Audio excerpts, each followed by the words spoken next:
Hello everybody, welcome back to my YouTube channel and welcome to a new video. I hope the lighting is going to be okay in this video. It's about 7 p.m. and I've got a window of time while everybody's sleeping to record this quickly, so here's hoping. I wanted to do a little sit down chat talking about sleep primarily because we used to do a lot of videos about routines, sleep, naps, just all that sort of stuff. For anybody that doesn't know, I'm a mum of 3 boys. I've got twin boys that are actually have just turned 4 2 days ago, and a singleton who is 4 months.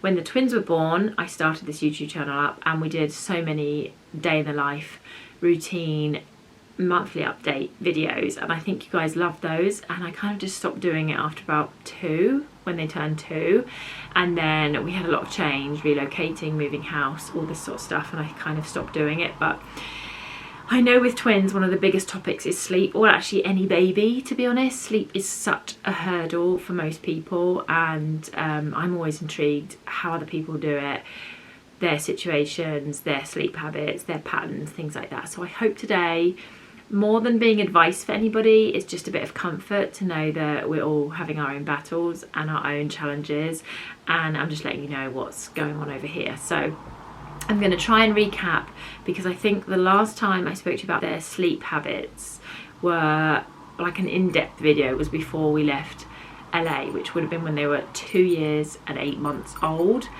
and they're now 4.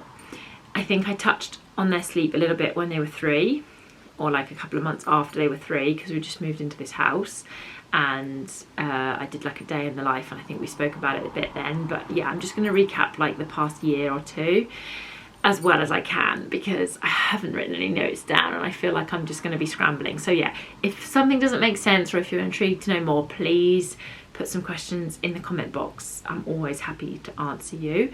And yeah, if anybody else can share some insight into things, because I think we're about to approach it with our singleton now, and life looks very different for me with 1 baby than it did with twins, and how we're going to handle him is probably going to be vastly different. So I don't know, we're really just going with the flow with him. We're way more relaxed and everything's a lot more chill, which is really nice, but I also feel like maybe some bad habits will get formed there. But anyway, we'll talk about him another day. Today's all about the twins. So yeah, when we moved from LA to the UK, the boys were about 2 years 8 months old. They were still napping in the middle of the day for about 2 hours, I think, and going to sleep at like 7 to 7. And we were living with my mum for 3 months, and I remember in those 3 months they would nap really hard for 2 hours, and then they just would not go down at 7 p.m. They were awake in their bedroom until like 9:30, 10 most nights that we were staying there. And I remember not wanting to drop the nap because we were mid-moving and there was just a lot going on, and to be honest, my whole family just needed a break from the chaos, and so did I. So we kept them napping when we were there for those 2 hours, and we just put them to bed at 7, and they messed around in their room for a couple of hours every night, which was frustrating because there was a lot of noise, and I remember regularly having to go in and check on them, but it just wasn't the right time to start shortening naps, and quite frankly I just wasn't ready for it. So that was that. And then we moved into this house when they were about 3, exactly 3. So they were about to start, no they started preschool at the exact same time that we moved in here, but they were only doing from 9 a.m. to 12, so they were coming home and they were napping, and I instantly started capping the nap to 1 hour so that they would hopefully go to sleep at 7, and it wasn't fun. They were so grumpy. They didn't like me waking them up after the hour. A lot of the times they were in their bed awake for like 45 minutes, and then they'd just fall asleep, and then they'd be sleeping to like later into the afternoon, and I didn't want that. And it was really difficult to juggle it. And then like one of them would keep the other one up. We started to notice that one of the twins needed a lot more sleep than the other, and basically age 3 to 4 was really hard with sleep, and we were just trying to do the best that we could. From September, when they turned 3, to January, they were only in preschool from 9 to 12, so I still had that window to sort of let them nap on the days they were at school. But as of January, they went 3 days a week for like the full day, so napping wasn't possible. And eventually what we started to do was, when we realised that Jack needed more sleep than Henry, I would try my best to take Jack up alone and get him to nap without Henry on the days that they weren't at school. And it was really hard. He didn't want to leave Henry most of the time, so I had to like entice him upstairs with something exciting and get Ali to distract Henry downstairs. Sometimes it worked, sometimes it didn't. If we were ever in the car, anywhere from like 11 AM to 2 PM, they would definitely fall asleep for however long that car journey was, and then it would make transitioning hard from wherever we were going, or if we were coming home or whatever. To be honest, they still can easily fall asleep in the car, and it's just not fun at all. Funnily enough, like the more tired they get, the harder they find it to fall asleep. So when we've done like long travel days or like a long day out and we're coming home in the car late, they tend to not fall asleep, which helps for bedtime, but then they're like super tired. So yeah, that's that in a whole. So I'm going off on a tangent, I'm sorry. This video, just bear with me, okay? I'm just trying my best to recap everything. So yeah, as of January 2024, they started to go to preschool full time, 3 full days, 9 to 3, so the naps stopped. So Jack was still napping on the days that he wasn't at school, and the days that we could sort of get him into bed without Henry distracting him and him being agreeable to go to sleep for a little bit, and Henry completely stopped napping. So that lasted a little while, and then April was when our Singleton was born, and this is where everything sort of shifted again. The boys were still in cribs with the sides up. This to me was one of my biggest fears, was the day that they climbed out of bed. And can you believe the day that they climbed out of bed was the day Alfie was born. I was in hospital, I just had the baby. Alid came home to have a couple of hours sleep. I think it was like 4 in the morning or something. And he was in here and it was like 6 AM and they climbed out of their beds and they came down here and were like, "Where's mummy?" I don't know if they did it because I wasn't here and it was like one of the first nights that I've ever left them when they got older, or whether it was because they knew the baby was being born. I don't know. I'm sure they could climb out of those beds for ages. They just never actually wanted to do it. Part of me was annoyed by it because they'd shout for me in the morning and I'd have to go up there, and sometimes they'd shout earlier than 7 and they'd be screaming for me and I'd have to go up there and physically get them out of bed, which was frustrating. But then at the same time I was like, they're contained and they know that they're supposed to stay in there, and there was some lovely part of that. So yeah, Alfie was born and they decided to climb out of bed, and everybody knows that like it's dangerous once they're climbing over the sides. So a couple of days after he was born we had to change the beds, which was pretty much the worst timing ever. I think in hindsight I wish we'd done it earlier and got them used to it, but anyway, that's the way it went. So we converted their beds and it was a dream. It was really not as bad as I thought it was going to be. They came out of their bed. It definitely wasn't the first night. I feel like it was maybe like a week after we'd changed their beds and they came downstairs, and Alec just lost the plot. We'd had like a hard day, I think, and we were really tired, and the baby and everything else, and he did shout at them, and they've never done it again. We've always said like, look, Daddy got really angry that night, remember, we just don't come out of our bed. If we need something we can shout down, and I can hear them downstairs from their bedroom, so if they really need something they shout and I'll go up, but we've just said like, please don't come out of your room. So they understand that now. The mornings have been a whole other story. The mornings, they have never really been happy about staying in their beds, and I think from April till maybe June they were getting out of bed at like 5:30, and I was like, why? I've just had a baby. Like, this could not be any worse of a time. But we tried so many different things, and eventually we stuck with trying to persuade them. We've got one of the hatch machines that makes the white noise, and you can set different timers on it. So we've got a red light for sleeping, and then it goes yellow at 7 AM, which originally started at 7 AM, but they weren't waiting for 7 AM for it to change colour, and they were getting out of bed at 5:30 in the morning. So I think I changed it to change colour at 6. And then gradually I've put the time back and back to later and later. And at the moment, they're really good. They try and wait for the yellow light, but obviously the earlier they've woken up, they find it harder to wait. If they're waking up at 5-ish, it's like an hour and a half of sitting in their room waiting. Sometimes I don't quite manage it. I don't get too frustrated unless it's earlier than like 6:15, and then I'm like, boys, this is really pushing it. And I tried to get them to go back up to bed and wait for the yellow light, but on the whole, I know they're really trying, and I don't know if part of it is to do with the clocks changing, because that all sort of happened all around the time that the clocks went forward or backward, whatever it is. So I guess soon they change again, so we'll see what happens. But once school starts up as well, we've been in the summer holidays, then I need them up anyway to get ready for school. So yeah, there's a bit of flexibility there with that, but it's horrible when they're up really early. And anyway, I can hear them like running around in their bedroom and it wakes me up, so there's no win really with that. So yeah, that's that with sleep. I'm trying to think if there's anything else major that's happened, but that's all I can think of right now. Alongside that, dummies. I wanted to mention pacifiers and dummies. The boys still had dummies when we moved back to the UK, and I was again hugely concerned about that. I remember a dentist telling me by 4 they really need to be rid of them.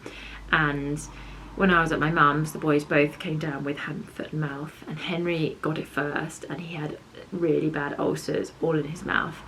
And I put Bonjela on the dummy, and he never ever put it in his mouth again. It stung so bad, and he hated the taste that was it.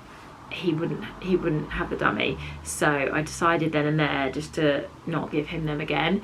And I think it was a couple of days, obviously, of him recovering with these mouth ulcers, and then he did ask for it back, and I just said like, no, you don't need it anymore, remember you didn't want it. And he was just very easygoing about it. Jack, on the other hand, is a lot more.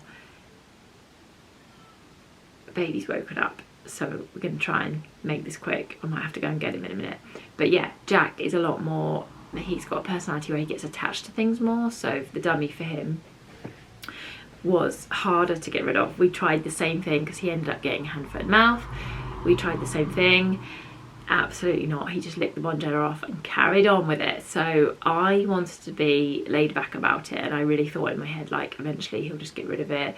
I've heard so many stories from friends of like situations that have happened where they've forgotten to take dummy somewhere, or the child just decided that he didn't want it anymore, things like that. And I was waiting and waiting, and it was literally a couple of months ago.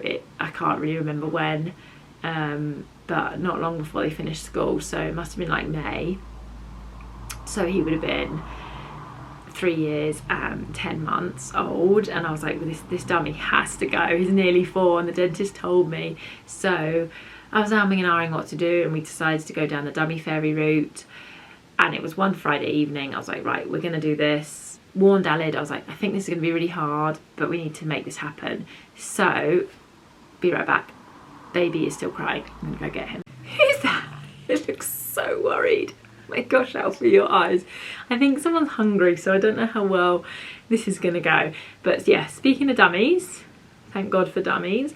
But yeah, we decided this Friday night just to completely get rid of it. I remember actually putting them all in a Ziploc bag.